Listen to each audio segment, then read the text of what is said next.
संत कबीर का जीवन और उनके द्वारा दिए गए उपदेशों में विशेषता है जो मानव जीवन को एक नई दृष्टिकोण से देखने का प्रेरणा देते हैं।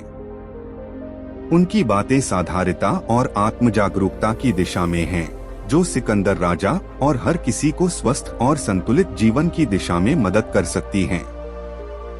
यहाँ हम संत कबीर के उपदेशों को सिकंदर राजा के लिए स्वास्थ्य सुझावों के साथ मिलाकर प्रस्तुत कर रहे हैं। जब सिकंदर राजा की बीमारी का समाचार प्रचलित हुआ तो उसके दरबार में चिंता और उत्सुकता छाई रही। सिकंदर राजा, जिसने अपने जीवन में अनगिनत युद्ध और विजयों का साम्राज्य बनाया था, अब अपनी स्वास्थ्य से परेशान थे। उनके दरबारी चिकित्सक भी समर्थ नहीं थे उनकी बीमारी का इलाज करने में। सिकंदर राजा के बगीचे में एक बूंद वृष्टि के समान थी जिसने उनकी खुशी को बहुतर कर दिया। राजा की सोच में बदलाव हुआ और उन्होंने अपने दरबारियों को सार्वजनिक तौर पर समाप्त स्थिति की सूचना दी। इस समय एक आदर्श और ज्ञानी संत कबीर जी, जिसने समाज को अपनी अद्वितीय बातों से प्रेरित किया, उनकी बातों की चर्चा हो रही थी। संत कबीर जी का नाम सुनते ही राजा की आंखों में कुछ बदल गया। उन्होंने सोचा, क्या यह संत मेरी बीमारी का इलाज कर सकते हैं? राजा ने तत्पश्चात संत कबीर जी को अपने दरबार में बुलवाया। संत कबीर जी की शानदार व्यक्तित्व ने दरबार में एक अद्वितीय माहौल बना दिया। उनकी अत्यंत शांत, गंभीर और आदर्शवादी व्यक्तित्व ने सभी को प्रभावित किया। संत कबीर जी ने राजा सिकंदर को देखते ही उनकी आत्मा की गहराइयों में कुछ महसूस किया। उन्होंने राजा की आंखों में चिन्हित बीमारी को देखा और उनके हृदय में एक अद्वितीय शोक महसूस किया। राजा सिकंदर ने संत कबीर जी से अपनी बीमारी का इलाज करने की विनती की। संत कबीर जी ने राजा से पूछा, तुम्हारी बीमारी का कारण क्या है? राजा ने अपनी बीमारी का कारण स्पष्ट रूप से बताया, लेकिन चिकित्सकों की निष्क्रियता की वजह से उन्हें ठीक ही नहीं मिल रही थी।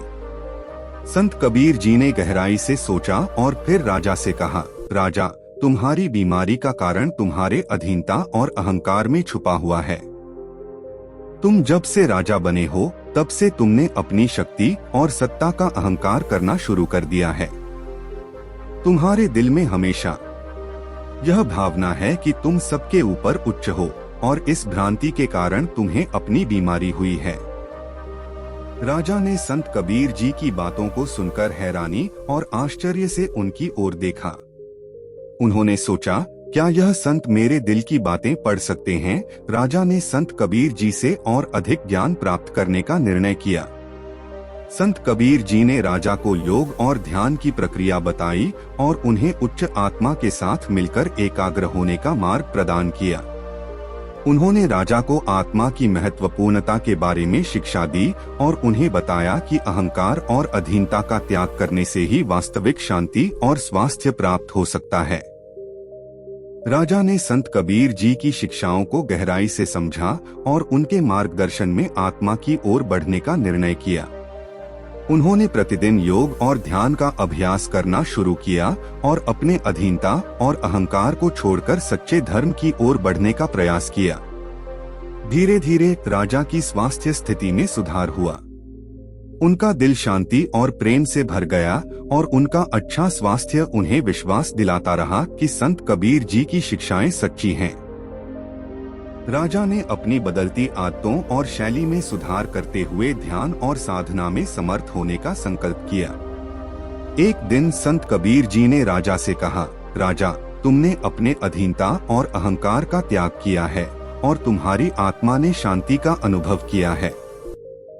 अब तुम्हें अपनी राजा शक्ति का उपयोग करके लोगों की सेवा करनी चाहिए और समाज में साधारणता और प्रेम का संदेश फैलाना चाहिए। राजा ने संत कबीर जी के उपदेशों का पालन करते हुए अपने राज्य को सुधारने का कार्य किया। उन्होंने अपनी शक्ति का सही उपयोग करके लोगों की सेवा की और समाज में न्याय, शांति और सामंजस्य की भावना को बढ़ावा दिया। और राजा ने सीख ली कि सत्य का मार्ग। संत कबीर ने हमें सत्य का मार्ग चुनने की प्रेरणा दी है। वे कहते हैं, सत्य कहे सो आपा खड़ा, चोटे ना आवे बार, क्योंकि मिट्टी में सोना मोहे गहरे बार। सिकंदर राजा को भी चाहिए कि वह अपने जीवन में सत्य और ईमानदारी का पालन करें। यह उनके मानसिक और शारीरिक स्वास्थ्य को सुधारने में मदद करेगा। सत्य में ही आत्मा की शांति है और शांति ही स्वस्थ जीवन का आधार है। दया और करुणा। कबीर जी ने दया और करुणा का महत्व बताया है। उनकी शिक्षा के अनुसार करुणा में बाधा नहीं, विनय बिना जीवन अधूरा। सिकंदर राजा को यह सीखना चाहिए कि सच्चे स्वास्थ्य का अर्थ सिर्फ शारीरिक ठीकी ठाकी नहीं होता, बल्कि यह मानवीय संबंधों में सहानुभूति और करुणा के साथ एकजुट होता है। दूसरों की मदद करना और उनके साथ सहानुभूति रखना सिकंदर राजा के दिल को भी शांति प्रदान करेगा और उसकी आत्मा को समृद्धि महसूस कराएगा। अपने आत्मा का अध्ययन। संत कबीर ने हमें बताया है कि आत्मा का अध्ययन करना हमारे जीवन को भर देता है। उनके शब्दों में मन का मेला में बसे आत्मा राम भय फरिया। सिकंदर राजा को भी यह अद्भुत सत्य समझना चाहिए कि सच्चे स्वास्थ्य का आधार आत्मा के संतुलन में है। योग और ध्यान के माध्यम से वह अपने आत्मा के साथ संबंध स्थापित कर सकता है, जिससे उसका मानसिक स्वास्थ्य मजबूत होगा। सत्यपरायण जीवन। कबीर जी ने सत्यपरायण जीवन की महत्वपूर्णता को बताया है। उनके शब्दों में सत्य की राह पर चलना बंद कर, ये जिंदगी खाली है। सिकंदर राजा को भी यह सीखना चाहिए कि सत्य और नैतिकता के मार्ग पर चलना ही सच्चे स्वास्थ्य का सबसे बड़ा स्रोत है। प्राकृतिक आहार। स्वास्थ्य के लिए प्राकृतिक आहार का महत्व कबीर जी ने भी बताया है।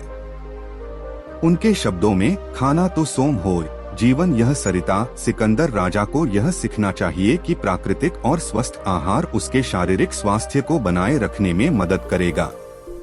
उसे उचित मात्रा में फल, सब्जियां और अन्य प्राकृतिक आहारों का सेवन करना चाहिए।